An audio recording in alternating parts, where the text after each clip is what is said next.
right. Had a little technical difficulty there. I want it to be known that y'all weren't waiting on me today. All right. So, good afternoon. Thanks for everybody being on here today. Hope enjoying a snow day. We are here in Morgantown. Crazy last week or so. Our guys were obviously disappointed. We didn't get to play last weekend. And really a tough end of last week. Guys away from home on Thanksgiving and then not having the game to look forward to like they normally would. Thought our players and staff handled it the best they could. We had Thanksgiving lunch together there on Thursday, and then we had light practice on Friday and Saturday. It's been a long time since we played. Going back to TCU, which was arguably probably the best game we played all year. And then we've had to take an extended break here, but we're excited. I think the guys are excited about the opportunity this week versus Iowa State. Coach Campbell and that group of coaches has really done a remarkable job over the last 5 years building that program to now where they've earned the opportunity to go play in Dallas for the Big 12 championship. And so, congrats to them for that. Quick preview talking about Iowa State starting special teams, solid in all phases. I think their specialists have been very good. Their kickoff return unit has performed really well. Their backup running back number 3, he's a low 210 pounds. He's had 2 big returns on the year, but I think he's averaging close to 30 yards or more. And they blocked a punt. That's a concern. Is they put pressure on us last year on their punt block unit, and they've done a nice job with that this year as well. Offensively, they're very balanced. I think you got to start with the issues they cause. They're different than other teams in our league. They're going to operate with 2 and 3 tight ends in the game. They motion shift nearly every play, so getting lined up is going to be critical. I think you have to start player-wise talking about their running back, Breece Hall, who's playing as good as anybody in the country, leading the Big 12, close to the tops in the country. The thing that really sticks out about him is just running after contact. He's tough to tackle. The quarterback, very heady, makes a lot of plays. I think he's playing his best football of the year. And then the tight ends make them different. Like I said, really were the difference in the game offensively for them last week. All the balls they caught up the seam versus Texas, especially in the second half. But they go 3, sometimes 4 deep at that tight end, probably the best tight end group in the country.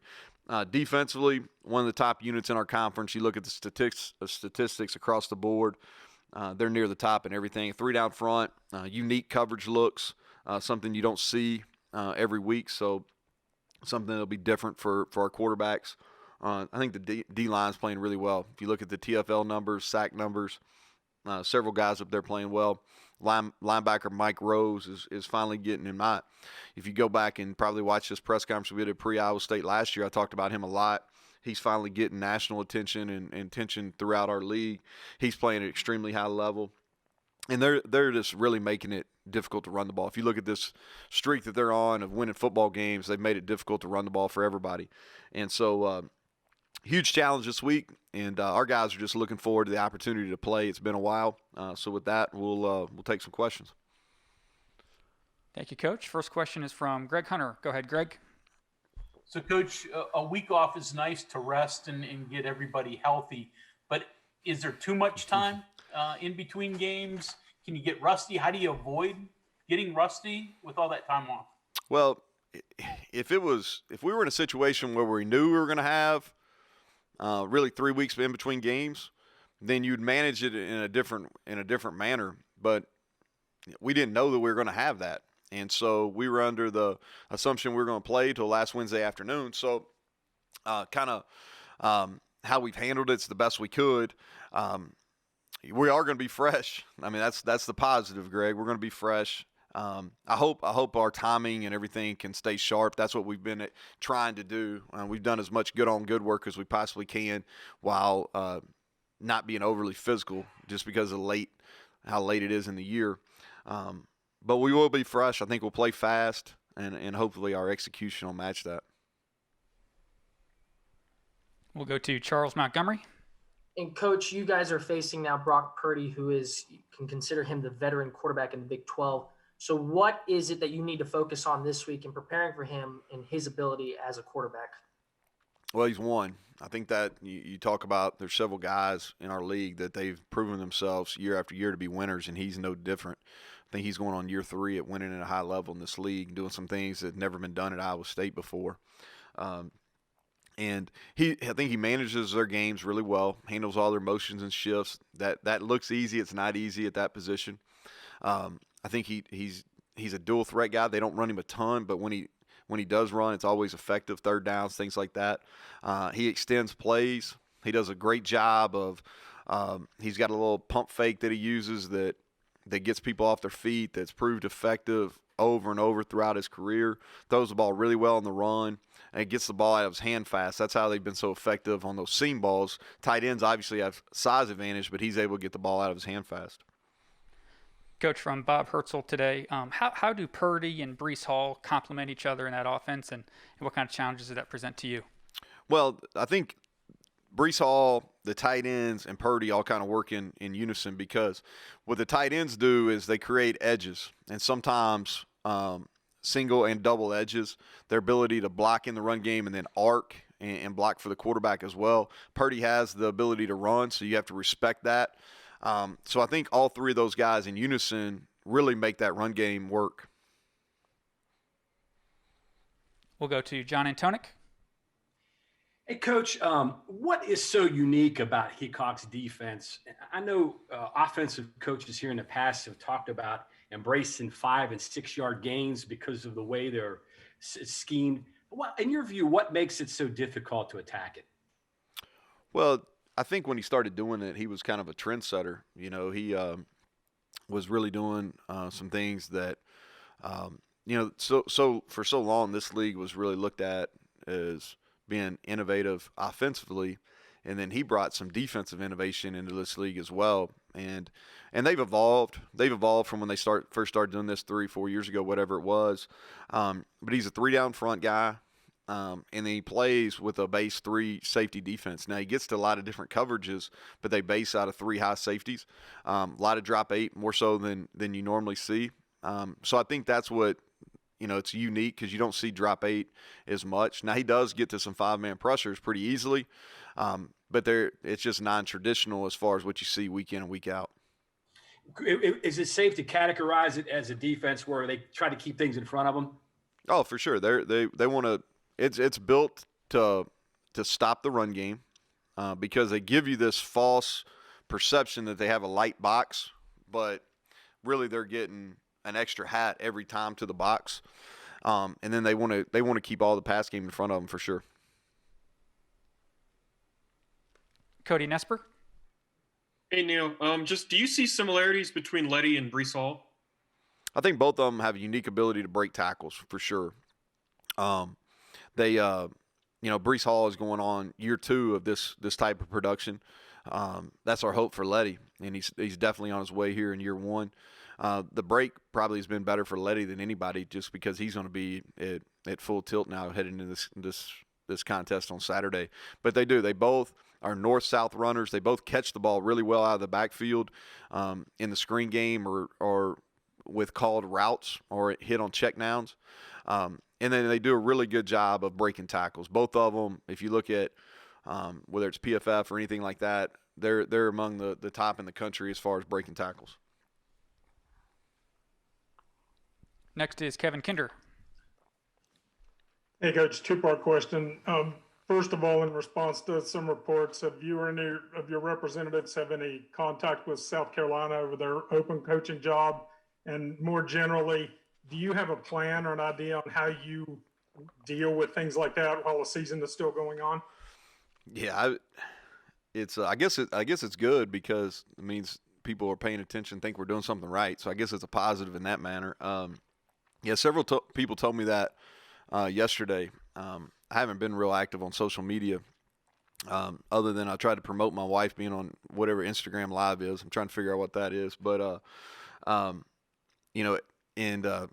it's funny. Everybody wants to be in your all's job now because it used to be like there was legitimate reporters. Now everybody that has a social media account's a reporter. I'll make it real. I mean, I'm not a candidate there. I really don't go about addressing every rumor or anything like that that's out there just because I think you'll spin yourself in a web because I don't think there's any way you can keep up. But pretty simple. I'm not a candidate there. Mike Casazza. Hey, Neal, how are you? Mike, I'm good. Good. I have a question about your schedule, not right now, but previously, the 5 games in a row. At the beginning, that looked, Pratt with pitfalls and, attrition might matter there. But getting in a routine of playing, practice, game, review, after your kind of sputtering start where you're on and you're off, was that beneficial for you just to get a run of that routine? Well, it does. It definitely helps the guys with their just rhythm of the week. It caught up to us toward the end of it, and really not necessarily as physical. It wasn't necessarily physical as mentally. Our guys and our staff too were mentally exhausted, and I think it goes back to this. Staff members and players are so trained. Like I can sit here. All right, you start in January. You have a winter break. Everybody has time off. Then you have your winter. Then you have your spring. And then your players, after spring practice, you have about a month off there during May, finals, and then they go home. And they come back, you have 8 weeks of summer. And then you got a little bit of break, and then you go fall camp. And then you get in where you really only have 1, maybe 2 bye weeks. And everybody gets in that schedule. Well, this year was totally different because we didn't have a schedule from March. I mean, we tried to the best we could. But really from March to middle of July, we didn't have a schedule. And then I knew it was kind of difficult, so we were giving them, 2 days at a time off over the weekends. And so when we finally did get in to, hey, Sunday's your off day. Monday, this is what we practice. Tuesday, Wednesday, Thursday, Friday, play on Saturday. When we got into that routine, by the time we hit week 5, the coaches and the players both, just because they weren't trained in that manner, they were really mentally exhausted. So the bye hit at a good time. Now I would rather have played last week than wait, but there's a lot of things I'd prefer that aren't happening right now. So we'll just make the best of it and kind of roll on. And then going back to Heacock, his defense is kind of, there's a bit of ingenuity there, and you don't see it a lot, but it's more common now. I think a lot of coaches say that football is a bit copycat-ish. You've been innovative before. Is it hard to pull the trigger on doing something that you've thought of? It's one thing to think about it and to think you got something, but then to do it where you're kind of zagging where others zig in a, kind of a mirror coaching concept. How hard is that to put something like that into motion? Yeah, I think it takes courage. I think it does. And he's been doing this for a while, and his defense was, and I think this is just doing some research as I took this job in this league. He was quite a bit different when he was at Toledo and at Purdue before then, and was he at Kent State? Maybe he was at Kent State with the guy that went to Purdue. But anyway, he was different, and then got in this league, didn't have as much success as he wanted to. And really, since they've made this change philosophically, they've been right there 1, 2, or 3 in our league. And I think it takes courage. I think it takes some creativity, which, football is so cyclical. Y'all have heard me talk about this before. Is there was a time when people did this, and they played 3 down and dropped 8. And then there was a time when people were in 3 down, and they were, because you can get to multiple blitz looks, and they were kind of bringing 5 every single time they were in that 3 down look. And he's kind of mixed both worlds. They're drop 8, but they can get to a bunch of different 5-man pressures without giving away that look to the offense. But I credit him. Not this year as much, but if you looked at last year, there was a ton of teams that were playing his style of defense.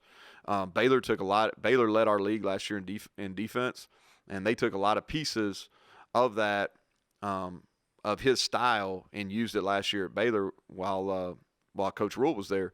And so, yeah, I think copycat is flattery. I mean, people were impressed with what he was doing. I think you see it. You've seen it creep over into the SEC some. I see it on Sunday some as I watch a little bit of football. So credit to him. Chuck Landon, you're next. Neal, I'm guessing that you've probably never had a break like this in your coaching career, with consecutive Saturdays off like this. What did you do? Did you watch a lot of college football on TV? Let's see. The first Saturday, I didn't do much of anything. This Saturday, I was kind of restless, so we went on a couple different walks and made my kids get outside and get a little fresh air. I think that's beneficial. So we did that. We watched a little bit of games as the day went, but the first Saturday I spent a lot of time watching games. This past one, not as much. It is. This is the first time in my career I can remember having 2 consecutive weeks off. We practiced both Saturday mornings too. I should say that. Just quick kind of hour, helmets only kind of run throughs. Go ahead, Keenan Cummings. Neal, you were talking about schedules, and in terms of recruiting, I'm curious, typically you guys are doing junior days, coming up, getting ready to sign the class, and then obviously hit the road in January to go see some kids. How does things change this year, with the dead period in effect, and how do you guys go about doing things? Yeah, well, we're concentrating on getting this class. I mean, signing day's 2 weeks from tomorrow, which I know you know, but I mean, it gets on you fast. I mean, we're going to play on that Saturday and then turn around and have signing day, which isn't totally unique. I've been at both sites 2 different times on signing day, so I mean, you just kind of roll with it. But so we're trying to put the pieces on. I think we look to sign anywhere from 17 to 19, hopefully in the early signing period. So make sure we finish those off. It's always a race to the finish, as you know, and everybody that covers recruiting knows. So it's a race to the finish. And at the same time, doing legwork on 22s, and that's that process is sped up, even though they can't take trips. And so I think they're getting a little antsy, worrying if they're going to be able to get on campus and stuff before they can make decisions. And we get it. And so we're trying to stay ahead on that as well. Last 2 questions. Go ahead, Greg Hunter. Neal, in terms of kids not having this year of eligibility count against them, when do you start having that conversation? Obviously, especially with seniors, about coming back, not coming back. I mean, has it started, or do you wait till the year's over? So we used the first bye week because we were due to have senior day there on the Oklahoma game as it was scheduled. So during our bye week, I met one-on-one with all the seniors, and we had some preliminary discussions. I don't think that decision – I said, hey, if you want to come back, then there's no sense walking. But if you don't, then just walk, and if you make the decision you want to come back later, then we'll make it work. We'll have those in detail at the end of the regular season. So when we finish up the Oklahoma game, before we get into bowl prep, those will be discussions with those seniors and kind of go from there on it. And Kevin, go ahead. It's with the hybrid defenders that you have, the Bandit, the Spear, and all those guys that have multiple abilities. Does that let you defend their tight ends in the passing game a little bit differently than other people do? Well, they still got about 2 or 3 inches, about 30 pounds on our defenders. So it's I think we can get to some different looks. We can defend them multiple ways, but at the end of the day, it's going to come down to one-on-one plays. And they've got a height advantage on us, just like they do everybody that they've played, and everybody they'll play the rest of the year, regardless of who they play. They're going to have height advantages in the seams, and so we've got to give Purdy different looks. We've got to be able to attack the tight ends in the vertical passing game in different ways. But we know going into the game they're going to make some plays. We just got to make sure that we limit them as the best we can.